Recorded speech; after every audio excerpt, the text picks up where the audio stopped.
찬송가 406장 찬송하십시다. 406장입니다.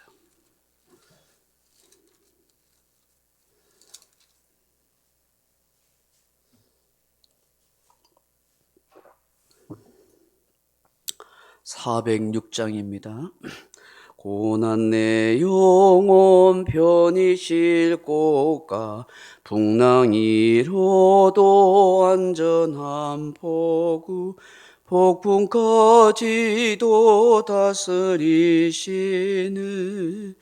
주의 영원한 팔 의지해 주의 영원하신 팔 함께하사 항상 나를 붙드시니 어느 곳에 가든지 요동하지 않음은 주의 팔을 의지함이라.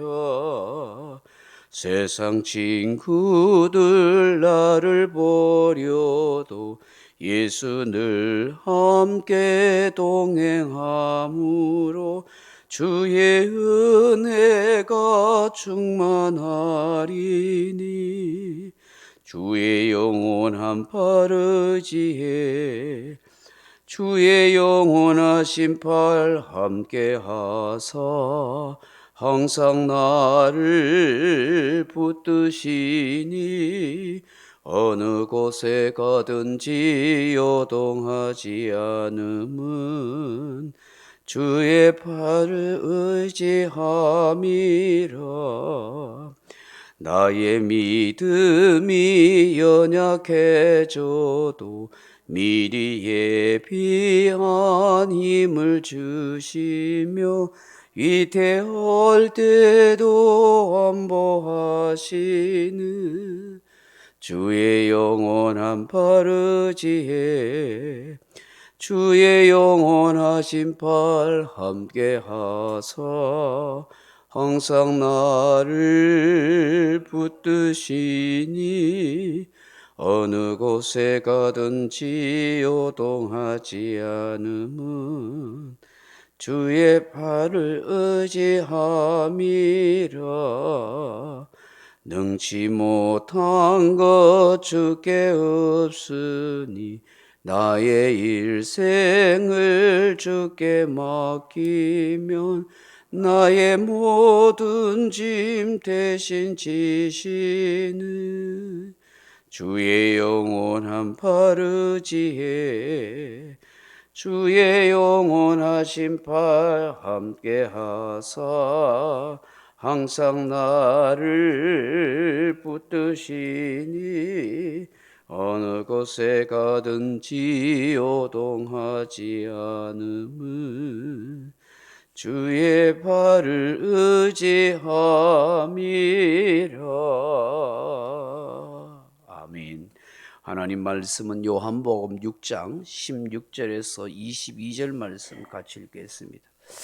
요한복음 16장 16절에서 22절 말씀입니다.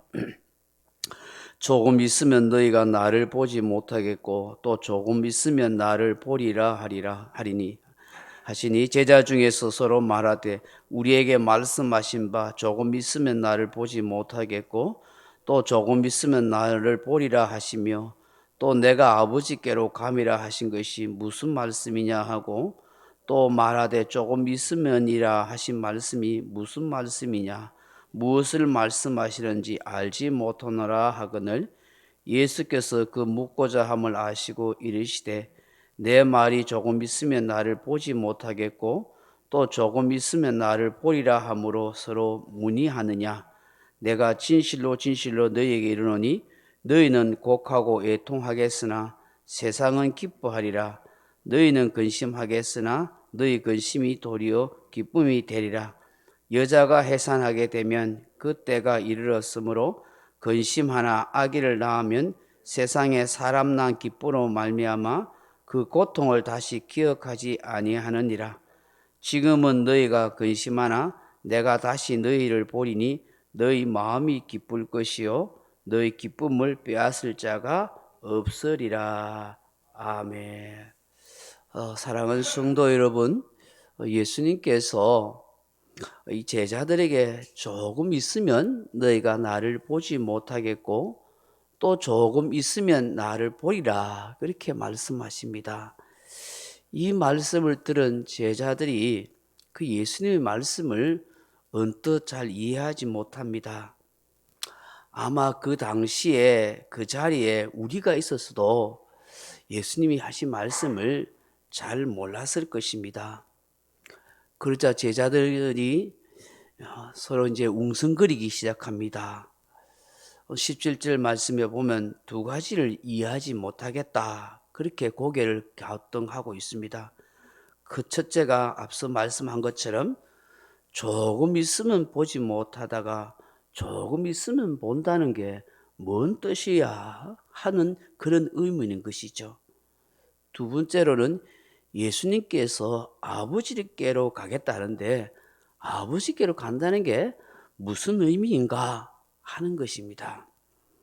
이렇게 의문하고 있는 제자들에게 예수님께서 딱 부러지게 말씀하지 않습니다.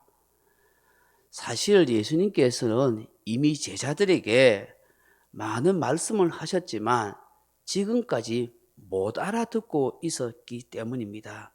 그들의 편견, 선입견 그런 것들이 주님의 말씀을 제대로 이해하거나 수용하거나 깨닫지 못한 것입니다. 그래서 예수님께서 19절에 재차 제자들이 의문하는 것에 대해서 다시 물으시면서 오늘 다시 그 질문에 대한 답을 말씀하고 있습니다. 20절 말씀을 한번 보십시오. 내가 진실로 진실로 너희에게 이르노니 너희는 곡하고 애통하겠으나 세상은 기뻐하리라. 너희는 근심하겠으나 너희 근심이 도리어 기쁨이 되리라. 그렇게 말씀하십니다. 참 이상한 말씀이죠. 너희가 곡하고 애통한다.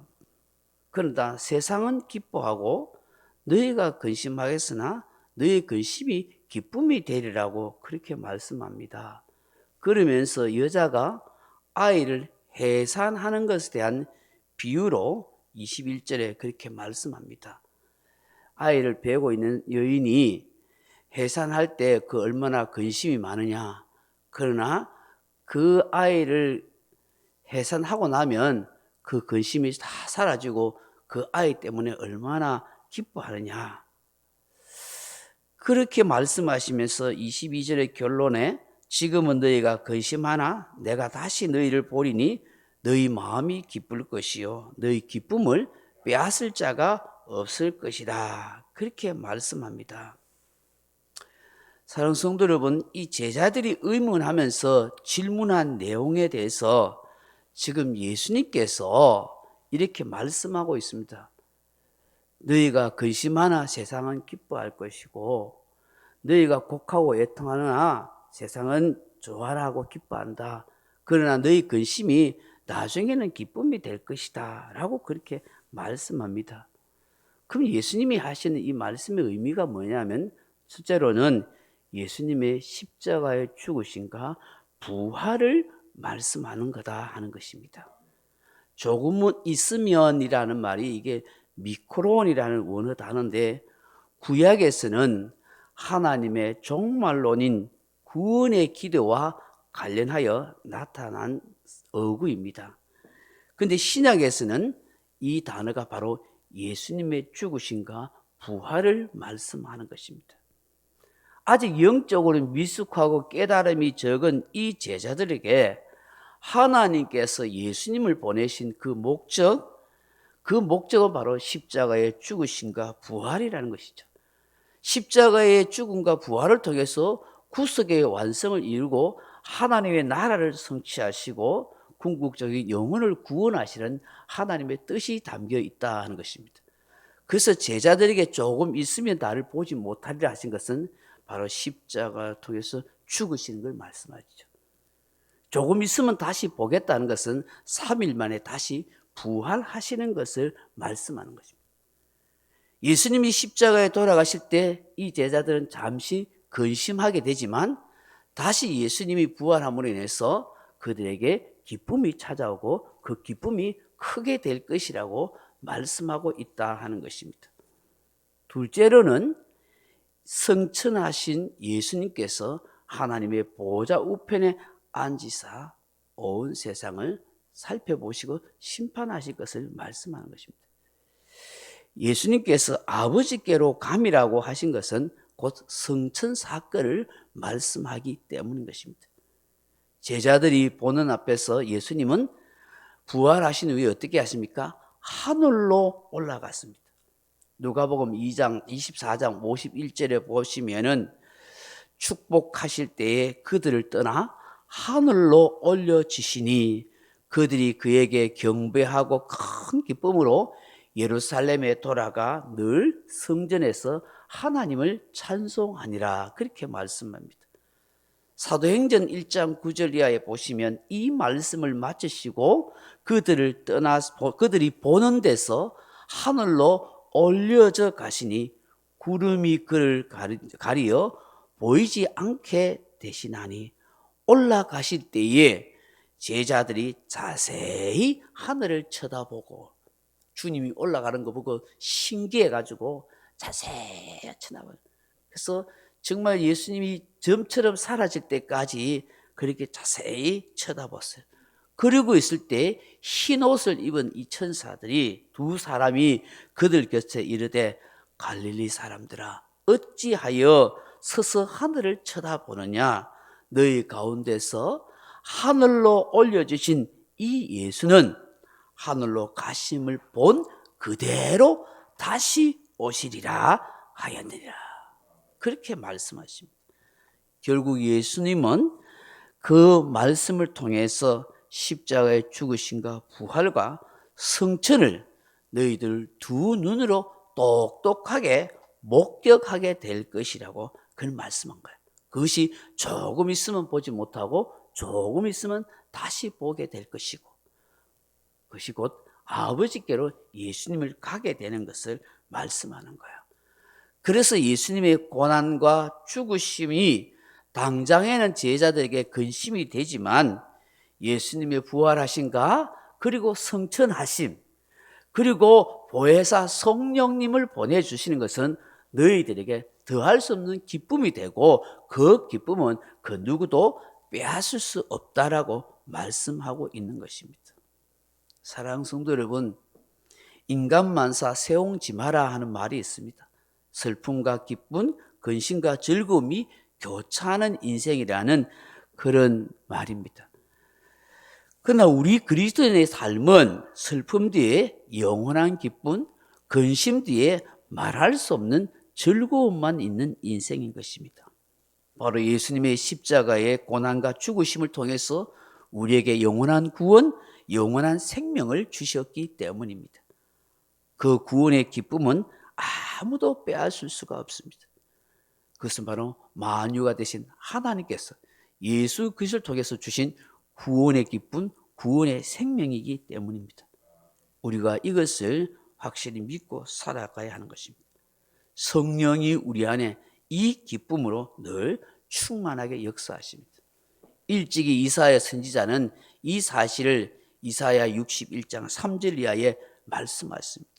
주의 영이 임하시면 시온에서 슬퍼하던 자에게 화가를 주 그 죄를 대신하여 희락의 기름으로 슬픔 대신에 기쁨을, 근심 대신에 찬송을 옷을 주시리라고 말씀하고 있기 때문입니다. 지금은 우리는 다시 오실 예수 그리스도를 바라고 소망 가운데 살아갑니다. 그 주님을 바라보면서 근심 대신에 기쁨, 슬픔 대신에 즐거움 가운데 소망으로 주님 의지하며 바라보며 그렇게 살아가야 될 줄로 믿습니다. 이 새벽에 주시는 이 말씀을 묵상하면서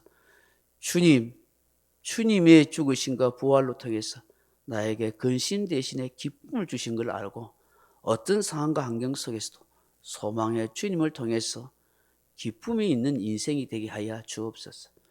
어떤 근심과 염려와 걱정이 있다 할지라도 주께서 보내주신 성령을 통해서 내 안에 평안과 기쁨이 있게 하시고 하나님의 응답하시는 은혜가 있게 하옵소서. 그렇게 기도하는 저와 여러분 되기를 주님의 이름으로 축원합니다.